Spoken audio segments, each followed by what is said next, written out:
छत्तीसगढ़ के दिवंगत मंत्री डीपी घृतलहरे की बहू और 9 साल की पोती की हत्या कर दी गई। दोनों की लाश देर रात उनके बेड के अंदर मिली। हत्यारे ने दोनों के शव को पलंग के कबर्ड में डाल दिया था।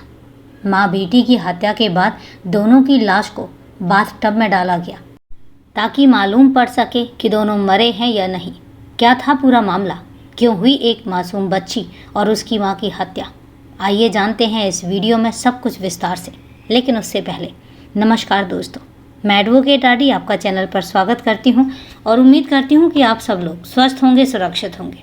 दोस्तों, अगर आप अपने ही परिवार में नए हैं या अभी तक आपने चैनल को सब्सक्राइब नहीं किया है तो सबसे पहले चैनल को सब्सक्राइब कर लीजिए और हाँ, बेल आइकन प्रेस करना ना भूलें। और इसके साथ ही कहानी में लास्ट तक बने रहें और कहानी के बारे में आपकी क्या राय है कमेंट करके ज़रूर बताएं, क्योंकि कहानी बेहद ही संगीन और दिल दहला देने वाली है। तो चलिए दोस्तों, आपका समय नहीं लेते और जानते हैं कि आखिर इस पूरी कहानी का अंजाम था क्या। करीब 10 साल पहले नेहा घृतलहरे की शादी छत्तीसगढ़ के पूर्व वन मंत्री डीपी घृतलहरे के बेटे तरुण घृतलहरे के साथ हुई थी। 30 जनवरी 2021 को रात करीब 9 बजे आकाश ने बहन नेहा को फ़ोन लगाया। नेहा के फ़ोन की घंटी तो बज रही थी, लेकिन वह कॉल रिसीव नहीं कर रही थी। आकाश ने कई बार ट्राई किया, लेकिन उसके फ़ोन की घंटी तो बजती रही, लेकिन नेहा ने फ़ोन रिसीव नहीं किया। आकाश परेशान हो गया कि पता नहीं नेहा इस समय कहाँ है जो फ़ोन नहीं उठा रही है। तब आकाश ने अपने बहनोई तरुण को फ़ोन मिलाया। तरुण ने आकाश को बताया कि वह तो अपने गांव आया हुआ है और उसका छोटा भाई इंद्रजीत कहीं बाहर गया हुआ है। घर पर इस समय नेहा और अनन्या ही हैं।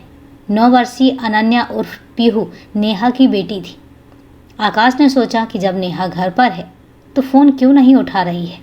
आकाश ने कोई 1-2 बार नहीं बल्कि कई बार फ़ोन किया था, पर उसके फ़ोन की घंटी तो बज रही थी, लेकिन वह फ़ोन नहीं उठा रही थी। यह बात उसने अपने घर वालों को बताई तो घर के सभी लोग चिंता में पड़ गए। आकाश का घर रायपुर जिले के खरोड़ा गांव में था, जबकि उसकी बहन की ससुराल रायपुर के ही खमहारड़ी कस्बे में थी। खमहारड़ी उसके घर से करीब 40 किलोमीटर दूर था। आकाश ने तय किया कि वह अभी नेहा के ससुराल जाएगा। वह अपनी छोटी बहन को कार में बिठाकर खमहारड़ी के लिए रवाना हो गया और करीब 1 घंटे में वह नेहा के ससुराल पहुंच गया। नेहा ऊंचा राजनीतिक रसूख वाले परिवार में ब्याही थी। उनका वहां आलीशान बंगला था। आकाश जब बंगले पर पहुंचा तो मेन गेट का ताला बंद था। उसने मन ही मन सोचा कि बंगले के गेट का ताला क्यों बंद है। उसने बंगले के बाहर से नेहा के फ़ोन पर फिर से कॉल किया। अब भी उसके फ़ोन की घंटी बज रही थी, लेकिन उसने कॉल रिसीव नहीं किया। आकाश को उसके बहनोई तरुण ने बता दिया था कि बंगले पर केवल नेहा और अनन्या ही है, लेकिन गेट पर लगे ताले से लग रहा था कि बंगले में कोई भी नहीं है। आकाश ने आसपास रहने वाले लोगों से मालूम किया कि नेहा कहीं गई हुई है क्या, लेकिन पड़ोसियों ने इस पर अनभिज्ञता जाहिर की। आकाश ने उन्हें बताया कि वह 9:30 बजे से नेहा को फ़ोन लगा रहा है। फ़ोन की घंटी तो जा रही है, पर फ़ोन रिसीव नहीं हो रहा है। पता नहीं इस समय वो दोनों कहाँ हैं। पड़ोसियों ने भी बताया कि नेहा इस तरह बंगले से अकेली कभी नहीं जाती। जब वह फ़ोन नहीं उठा रही है तो ज़रूर कुछ ना कुछ गड़बड़ है। कुछ देर में बंगले के बाहर तमाम लोग जमा हो गए। आकाश को समझ नहीं आ रहा था कि वह क्या करे। तभी कुछ लोगों ने सलाह दी कि क्यों ना मेन गेट का ताला तोड़कर बंगले के अंदर देखा जाए। तब आकाश ने लोगों के सहयोग से बंगले के मेन गेट का ताला तोड़ दिया। लोगों के साथ जब वह बंगले में पहुंचा तो उसे नेहा के बेडरूम का भी ताला बंद मिला। यह देखकर वह आश्चर्यचकित हो गया, क्योंकि बंगले के बाकी सब कमरे खुले हैं, तो नेहा के कमरे का ताला क्यों बंद है। आकाश ने नेहा के कमरे का ताला भी तोड़ दिया। ताला तोड़कर जैसे ही आकाश और अन्य लोग कमरे में घुसे तो वहाँ पर 2 लोग बैठे हुए थे। उनमें से एक नेहा का नंदोई डॉक्टर आनंद राय था और उसके साथ एक और व्यक्ति था। आकाश और अन्य लोग उस व्यक्ति को पहचानते नहीं थे। यह बात किसी की समझ में नहीं आई कि 2 तालों में बंद होकर लोग नेहा के बेडरूम में क्यों बैठे हैं। आकाश और अन्य लोगों को देखकर आनंद राय और उसके साथी के चेहरे के रंग उड़ गए थे। आकाश ने जब उनसे कमरे में बंद रहने की वजह पूछी तो वो कुछ जवाब न दे पाए, बल्कि वहाँ से भागने की कोशिश करने लगे और शक होने पर लोगों ने दोनों को पकड़ लिया।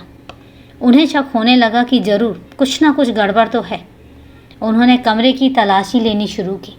जब उन्होंने बेड का बॉक्स खोला तो बॉक्स में नेहा और उसकी बेटी अनन्या की लाशें औंधे मुंह पड़ी हुई थी। दोनों की लाशें देखने के बाद लोग समझ गए थे कि ज़रूर दोनों के मर्डर के पीछे इन दोनों का ही हाथ है। लिहाजा लोगों ने उन्हें पकड़ लिया और इसी दौरान किसी ने खम्हारनी थाने को फ़ोन भी करके घटना के बारे में बता दिया। किसी ने बंगले में पूर्व मंत्री डीपी घृतलहरे की बहू और नातिन की हत्या कर दी है। मामला चूंकि हाई प्रोफाइल परिवार से जुड़ा हुआ था और इसलिए सूचना पाते ही थाना प्रभारी ममता शर्मा, हेड कांस्टेबल वेदव्यास दीवान, बच्चन सिंह ठाकुर, टीकम सिंह आदि को साथ लेकर घटना स्थल की तरफ रवाना हो गई। थाने से घटना स्थल करीब 1 किलोमीटर दूर था और इसीलिए बस कुछ देर में ही वहां पर पहुंच गई। इस दोहरे हत्याकांड की जानकारी उन्होंने एसपी अजय यादव को भी दे दी। थाना प्रभारी जब मौके पर पहुंची तो देखा कि कुछ लोग 2 लोगों को पकड़े हुए थे और नेहा व उसकी बेटी की लाश बेड के बॉक्स में पड़ी हुई थी। लोगों ने पुलिस को बताया कि जब उन्होंने इस कमरे का ताला तोड़ा तो ये दोनों इन लाशों के पास ही बैठे हुए थे। ये ही इनके कातिल हैं। पुलिस की पूछताछ में पता चला कि इन दोनों में से एक मृतका का सगा नंदोई डॉक्टर आनंद राय है और इसके बाद पुलिस के सामने ही उन दोनों की पिटाई करने लगे। लोगों में बेहद आक्रोश भरा हुआ था। गुस्से में लोग कहीं दोनों को मार न डालें और इसीलिए थाना प्रभारी ने बड़ी मुश्किल से उन्हें भीड़ के चंगुल से छुड़ाकर अपने कब्जे में लिया और उन्हें तुरंत थाने भिजवा दिया। कुछ ही देर में फिंगरप्रिंट एक्सपर्ट, पुलिस फोटोग्राफर और एसपी अजय यादव भी वहां पहुंच गए। आक्रोशित लोगों को एसपी साहब ने समझाया। मौका मुआवना करने से यह स्पष्ट पता चल रहा था कि मृत्यु से पहले नेहा ने अपने बचाव में जी जान लगाकर संघर्ष किया था, क्योंकि उसके चेहरे व शरीर पर खरोंचों के निशान थे। फिंगरप्रिंट एक्सपर्ट ने मौके से सबूत जुटाए। पुलिस अधिकारियों ने भी मौके का बारीकी से मुआयना किया।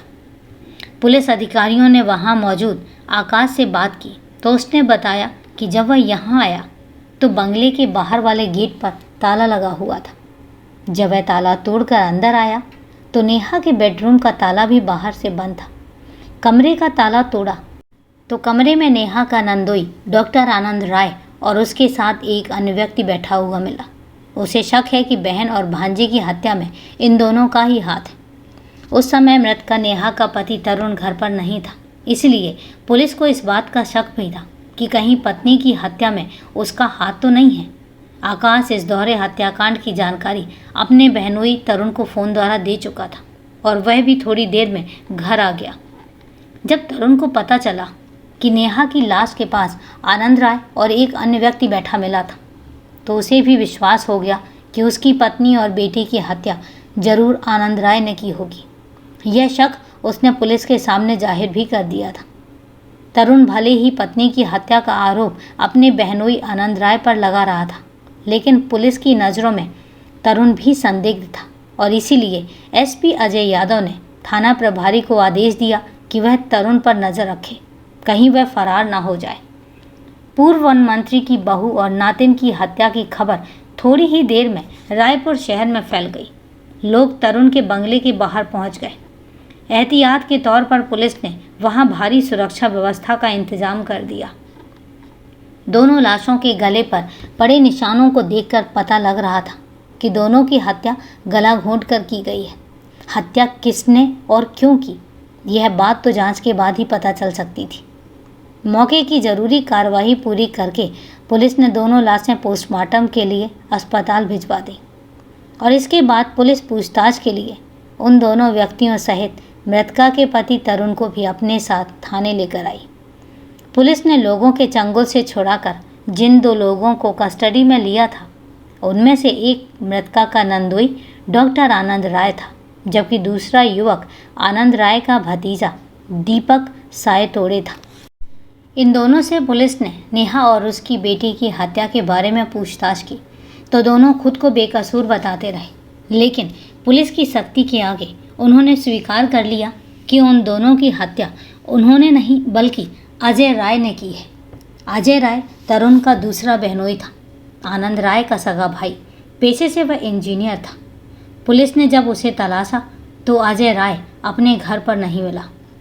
एसपी अजय यादव के निर्देशन में पुलिस टीमें अपने अपने स्तर से उसे तलाशने में जुट गईं। डॉक्टर आनंद राय और दीपक सायतोड़े पूछताछ में पुलिस को बार बार यही बयान देते रहे कि वह तो अजय राय के कहने पर साथ में आए थे। इन दोनों की हत्या तो इंजीनियर अजय राय ने की है। पुलिस को लग रहा था कि वे दोनों अभी भी झूठ बोल रहे हैं। उनसे विस्तार से पूछताछ के लिए पुलिस ने दोनों को 1 फरवरी 2021 को कोर्ट में पेश करके 5 दिन की पुलिस रिमांड पर ले लिया। उधर पुलिस की कई टीमें फरार इंजीनियर अजय राय की तलाश में जुटी हुई थी। सर्विलांस टीम भी अपने स्तर से जांच कर रही थी और इसके बाद इसी बीच जांच टीम को पता चला कि अजय ने उत्तर प्रदेश के शहर प्रयागराज से पहले बाईपास के नज़दीक अपने मोबाइल फ़ोन ऑन किया था। इसी क्लू के आधार पर क्राइम ब्रांच की एक टीम रायपुर से प्रयागराज पहुंच जाती है। जिस जगह पर अजय के फ़ोन की लोकेशन मिली थी वहां हाईवे पर एक पंचर वाले की दुकान थी। पुलिस ने उसे अजय का फ़ोटो दिखाकर उससे पूछताछ की। फ़ोटो देखते ही पंचर वाला पहचान गया, क्योंकि 1-2 दिन पहले उसी शक्ल के एक व्यक्ति ने उसके फ़ोन से किसी को फ़ोन किया था और इससे रायपुर पुलिस को जांच में सफलता के कुछ आसार दिखाई देने लगे। पंचर वाले ने अपने मोबाइल में देखकर पुलिस को वह नंबर बता दिया जिस पर उसने बात की थी। पुलिस ने जांच की तो वह नंबर उत्तर प्रदेश के जिला अयोध्या स्थित सुल्तानगंज के रहने वाले शिव प्रकाश का निकला। पुलिस टीम वहां से अयोध्या की तरफ रवाना हो गई। स्थानीय पुलिस के सहयोग से रायपुर पुलिस अयोध्या के सुल्तानगंज में रहने वाले शिव प्रकाश के घर पर पहुंच गई। वहां से पुलिस ने अजय राय को गिरफ्तार कर लिया। पता चला कि शिव प्रकाश अजय राय का गहरा मित्र था। शिव प्रकाश आपराधिक प्रवृत्ति का था और कुछ दिन पहले ही वह गांजे की तस्करी में जेल की सजा काटकर घर आया था। शिव प्रकाश घर पर नहीं मिला। यह बात 4 फरवरी 2021 की है। इंजीनियर अजय राय को गिरफ्तार कर पुलिस रायपुर लौट आई। वहां उसने अपने भाई डॉक्टर आनंद राय और भतीजे दीपक को पुलिस हिरासत में देखा तो समझ गया कि दोनों ने पुलिस को सब कुछ बता दिया है। पुलिस ने जब अजय राय से नेहा और उसकी बेटी अनन्या की हत्या के बारे में पूछताछ की तो उसने हत्या का आरोप अपने भाई आनंद व भतीजे सायतोड़े पर लगाया। कुछ देर तक तो वे एक दूसरे पर हत्या का आरोप बांटते रहे, लेकिन जब उनके साथ थोड़ी सी सख्ती बरती गई तो सभी सच बोलने लगे। पता चला कि इन तीनों ने ही सुनियोजित योजना के तहत नेहा और उसकी बेटी की हत्या की थी। उन तीनों से पूछताछ के बाद इस दौरे हत्याकांड की जो कहानी सामने आई वो बेहद ही पेचीदा और दिल दहला देने वाली है। रोंगटे खड़े हो जाते हैं ऐसी कहानी पर। तो चलिए जानते हैं कहानी को पूरे विस्तार से। छत्तीसगढ़ के रायपुर जिले का कस्बा खम्मा हारड़ी। इसी कस्बे के सतनाम चौक के पास एक बड़े राजनीतिक डीपी घृतलहरे का बंगला है। डीपी घृतलहरे छत्तीसगढ़ सरकार में वन मंत्री थे। वह जानी मानी शख्सियत थे और उनकी 2 बीवियां थीं। पहली पत्नी बसंता से एक बेटी थी शशि प्रभा और दूसरी पत्नी प्रभा देवी से 4 बच्चे थे, जिसमें 2 बेटियां थीं और 2 बेटे तरुण और इंद्रजीत। दोनों बेटियों की वह शादी कर चुके थे। एक बेटी की शादी उन्होंने शहर के ही जाने माने डॉक्टर आनंद राय से की थी और दूसरी बेटी की शादी उन्होंने आनंद राय के भाई अजय राय के साथ की थी। अजय राय इंजीनियर था।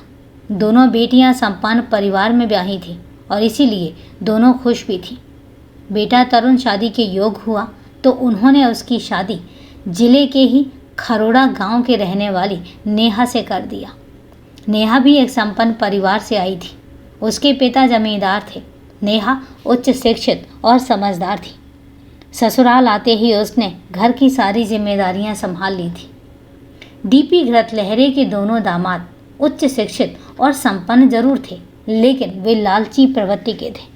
किसी न किसी बहाने से ससुराल से पैसे या अन्य महंगा सामान ऐंठते रहते थे। मंत्री जी के पास अकूल संपत्ति थी, इसलिए दोनों दामादों की नज़र उनकी संपत्ति पर लगी रहती थी। इसी दौरान 19 अप्रैल 2020 को डीपी घृतलहरे का देहांत हो जाता है। उनकी मौत के बाद घर के सभी लोग तो दुखी थे ही, लेकिन सबसे ज़्यादा परेशान तरुण की बुआ कुन्नी बाई थी। और इसकी वजह यह थी कि तरुण के दोनों बहनोइयों की गिद्ध दृष्टि उनकी संपत्ति पर थी। कुन्नी बाई को यह आशंका लगी रहती थी कि दोनों दामाद भाई की जुटाई संपत्ति को नोच खसोट न ले।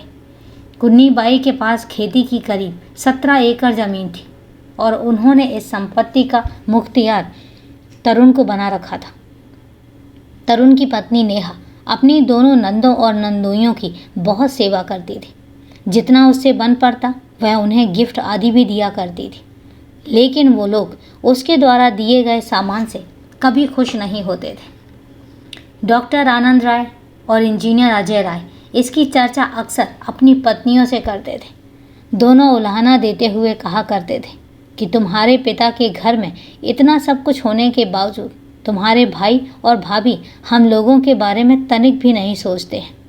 यह तो सभी जानते हैं कि पिता की संपत्ति में बेटियों का भी अधिकार होता है, फिर तुम्हारे साथ यह दोहरा बर्ताव क्यों कर रहे हैं। दोनों बहनें भी समझती थी कि उनके पति जो कह रहे हैं वह बिल्कुल सही है। एक तरह से वो अपने अपने पतियों को मूक समर्थन देती थी। संपत्ति को लेकर आनंद राय और अजय राय के मन में लालच ने अपना घर बना लिया था। नेहा अपने दोनों नंदोइयों की लालची नीयत से वाकिफ थी। अजय और आनंद ने कई बार नेहा को अपनी बातों के जाल में फंसाने की कोशिश भी की, लेकिन नेहा उनकी बातों में नहीं आई। वह अपनी बुआ कुन्नी बाई को सारी बात बता देती थी। नेहा ने तय कर लिया था कि वह अपने नंदोइयों को संपत्ति हड़पने की चाल में फंसाने नहीं देगी। नेहा के साथ दाल न गलने पर आनंद और अजय परेशान हो गए। तब उनके मन में ख्याल आया कि जब नेहा नहीं फंस रही तो क्यों ना तरुण को अपने जाल में फंसाकर इस संपत्ति को बेचने के लिए मजबूर किया जाए।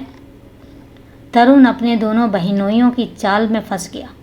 उनके बहकावे में आकर वह अपनी प्रॉपर्टी का सौदा करने को तैयार हो गया और इसके बाद अजय राय, आनंद राय और तरुण तीनों की आपस में खूब पटने लगी।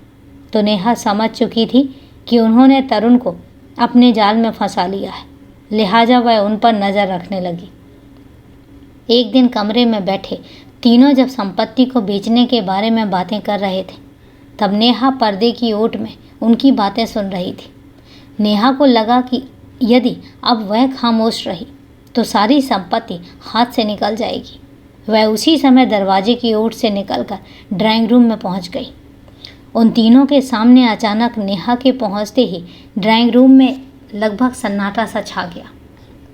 नेहा को देखते ही अजय राय ने तुरंत टॉपिक बदल दिया, लेकिन उन तीनों के चेहरे पर जो हवाइयाँ उड़ रही थी उससे नेहा समझ गई। फिर भी अनजान बनते हुए बोली, आप तीनों के चेहरों पर हवाइयाँ कैसे उड़ रही हैं?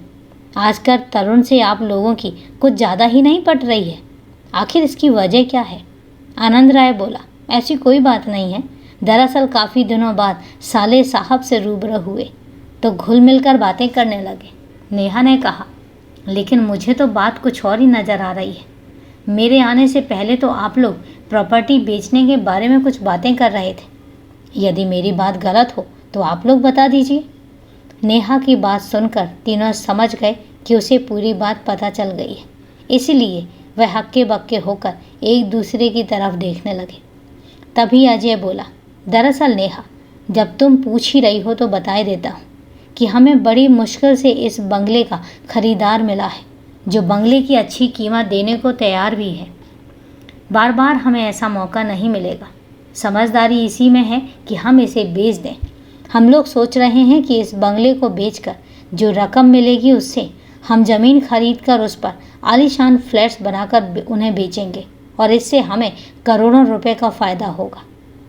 नेहा ने दोनों नंदोइयों से कहा, जीजा जी, नेक सलाह के लिए हम आपके शुक्रगुजार हैं, लेकिन एक सलाह मेरी भी है। कि आप दोनों जो स्कीम बता रहे हैं उसकी जगह आप अपनी अपनी संपत्ति बेचकर खुद ये सब कर लें। आपको लाखों करोड़ों का फ़ायदा भी मिल जाएगा। देखो, दामाद होने के नाते मैं आप दोनों का बड़ा सम्मान करती हूँ, लेकिन भविष्य में इस तरह की स्कीम और संपत्ति खरीदने बेचने की बातें यहाँ कहने मत आना। आप मेरे पति को भी अपनी बातों में लेकर अपना उल्लू सीधा करने में लगे हुए हैं, नेहा ने कहा और अपने पति से वहाँ से उठने का इशारा किया।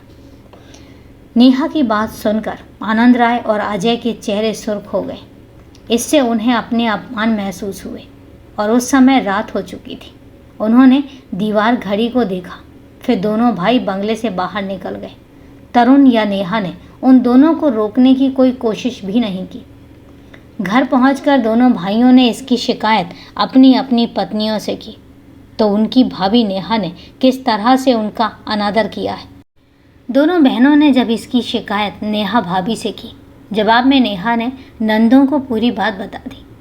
पर इतनी बेइज्जती होने के बाद भी अजय राय और आनंद राय ने तरुण के बंगले पर जाना बंद नहीं किया।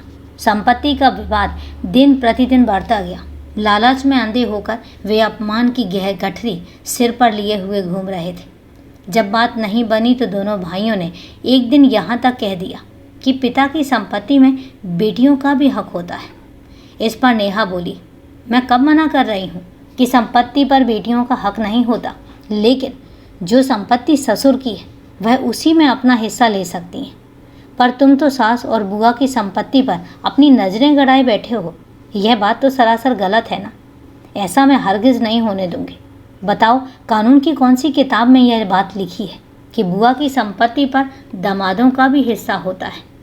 जब कुन्नी बाई बुआ ने अपनी मर्जी से 17 एकड़ भूमि का मुख्तियार तरुण को बनाया है तो आप लोगों को क्यों जलन हो रही है? आपको हिस्सा लेना ही था तो ससुर के सामने मांग लेते। उस समय तो आप लोग नहीं बोले। अब वह नहीं है तो उनकी संपत्ति पर नज़रें गड़ाए बैठे हो। नेहा अपने दोनों नंदोइयों को इसी तरह बेइज्जत कर दिया करती थी, जिससे दोनों भाई नेहा से नफरत करने लगे थे। लालच में अंधा हुआ इंसान विवेक शून्य हो जाता है। दोनों भाइयों डॉक्टर आनंद राय और इंजीनियर अजय राय का भी यही हाल हो रखा था। कोई रास्ता नहीं मिला तो अपनी मनसा पूरी करने के लिए उन्होंने एक आपराधिक योजना तैयार कर ली। उन्होंने सोचा कि क्यों ना तरुण को ही रास्ते से हटा दिया जाए, लेकिन इस योजना पर उन्होंने विराम लगा दिया और इसकी वजह यह थी कि तरुण की पत्नी नेहा साधन संपन्न और दबंग परिवार से थी। उन्होंने सोचा कि तरुण के साथ कुछ भी किया तो वह उन्हें जीने नहीं देगी। वह कोई दूसरी योजना बनाने लगे। नेहा ने अपने पति तरुण को भी समझा दिया था कि दोनों बहनोई लालची प्रवृत्ति के हैं। वे लालच में कुछ अहित भी कर सकते हैं। तरुण पत्नी की बात अच्छी तरह समझ गया था, लिहाजा उसने अपने बहनोइयों की बातों पर तवज्जो देना ही बंद कर दिया था। जब कभी नेहा के नंदोई प्रॉपर्टी को लेकर तरुण से बात करते तो नेहा खुद ही बीच में आ जाती और पति के बोलने से पहले नंदोइयों की बात काट देती थी। वह उन लोगों की निगाह में पति को अच्छा इंसान बनाना चाहती थी। आनंद और अजय का लालच विकराल होता गया। नेहा उनके रास्ते का पत्थर बन चुकी थी और इस पत्थर को हटाए बिना उन्हें अपनी चाहत पूरी होती दिखाई ही नहीं दे रही थी। नेहा को रास्ते से हटाने के लिए ये लोग उचित अवसर की तलाश में रहने लगे। सोच विचार कर दोनों भाइयों ने एक खौफनाक साजिश रच डाली। इस साजिश में उन्होंने अपने भतीजे दीपक सायतोड़े को भी तैयार कर लिया। आखिरकार 30 जनवरी 2021 को उन्हें सही मौका भी मिल गया।